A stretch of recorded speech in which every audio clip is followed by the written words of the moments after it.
আমার স্বামীর ডায়েরির ভাঁজে আমার বড় বোনের ছবি দেখে পুরো পৃথিবী থমকে গেল।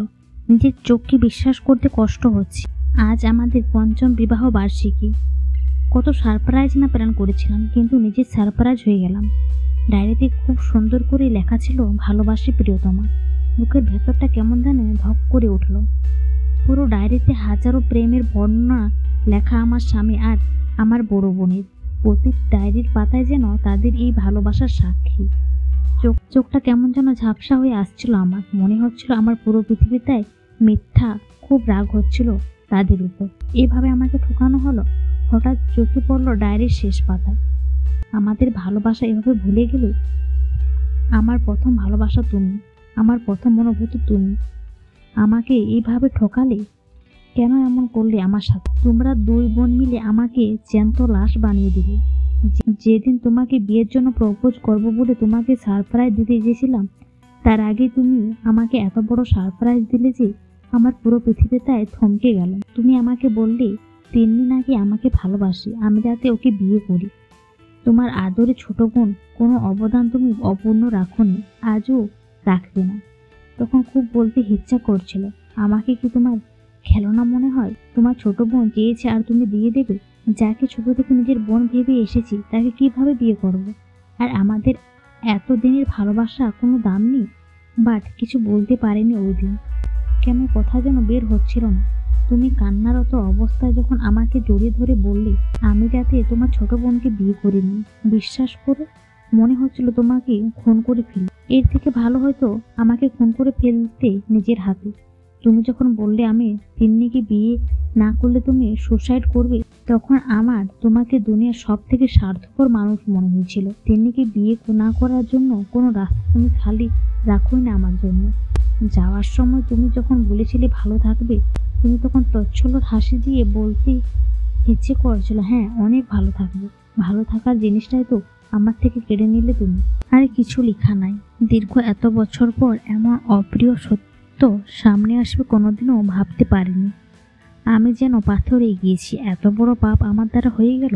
সাফওয়ান আমার স্বামী সম্পর্কে আমার খালাতো ভাই। ছোট থেকে আমি তাকে ভালোবাসতাম। সাফওয়ান আর আমার আপু ছিল বেস্ট ফ্রেন্ডের মতো। সারাক্ষণ ঝগড়া করতো। কখনো বুঝতে পারিনি তাদের ভালোবাসার গভীরতা। হয়তোবা নিজেদের ভালোবাসার এতটাই অন্ধ হয়ে গিয়েছিলাম যে তাদেরটা চোখেই পড়েনি। অপু আমার থেকে 3 বছরের বড়। একদিন সাহস করে অপুকে বলেই ফিরেছিলাম, আমি সাফওয়ান ভাইকে অনেক ভালোবাসি, ওকে না পেলে মরেই যাব। আপু ওই দিন শুধু একটা মলিন হাসি দিয়েছিল। বুঝতে পারিনি ওই হাসির পেছনে লুকোনো তীব্র কষ্ট। অপু আমার কোনো চাওয়া পূরণ করেনি, এমন কোনোদিনও হয়নি। তাই আমি শিওর ছিলাম সাফওয়ান ভাইকে আমি পাবো। আহা, কত খুশি না ছিলাম। দুটা মানুষকে জ্যান্ত মেরে ফেলেছি, কখন তা খেয়ালই করিনি। তার 2 সপ্তাহ পর সাফওয়ান ভাইয়ের সাথে আমার বিয়ে ঠিক হলো। অপু সব ম্যানেজ করেছিল। এত খুশি ছিলাম তখন। আবার অপু স্কলারশিপও পেয়ে গেল কানাডা যাওয়ার। তখন বুঝিনি যে অপু কোনো এত জলদি যেতে চাইছে। আমার বিয়ের পরের দিন অপু কানাডা চলে গেল। খুব কান্না পাচ্ছিল ওই দিন। অপু আর কোনোদিনও দেশে আসবেই না। বাবা মাকেও ওইখানে নিয়ে গিয়েছে। অপু আজও বিয়ে করেনি। তার কারণ এতদিন না জানলেও আজ স্পষ্ট হয়ে গেছে। ত্যাগ করে খুব মহান হয়ে গেলিস রে তুই। সাফওয়ান আপুর নাম অবধি শুনতে পারতো না। এটা নিয়ে আমি তেমন মাথা ঘামাইনি।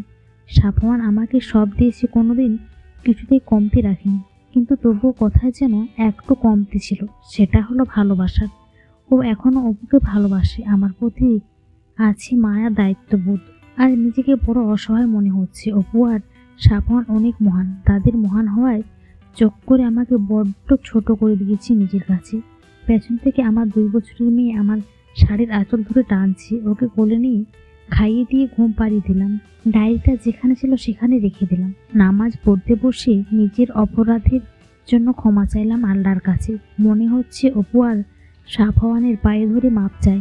এই পাপের কোনো ক্ষমা হয় না, যা আমি অজান্তে করে ফেলেছি। তিনি নিজের ডায়েরিটা রেখে দিল। 15 বছর পর তিন্নি আর সাফওয়ান খুব সুখী আছে। সাফওয়ান তিন্নিকে এখন অনেক ভালোবাসে। তাদের আর একটা ছেলেও হয়েছে। তিন্নি বড় আপুর ছবির দিকে তাকিয়ে একটা বাঁকা হাসি হাসলো। এই হাসির পেছনে লুকিয়ে আছে না বলা অনেক রহস্য। গল্পটা কেমন হয়েছে অবশ্যই কমেন্ট করে জানাবেন।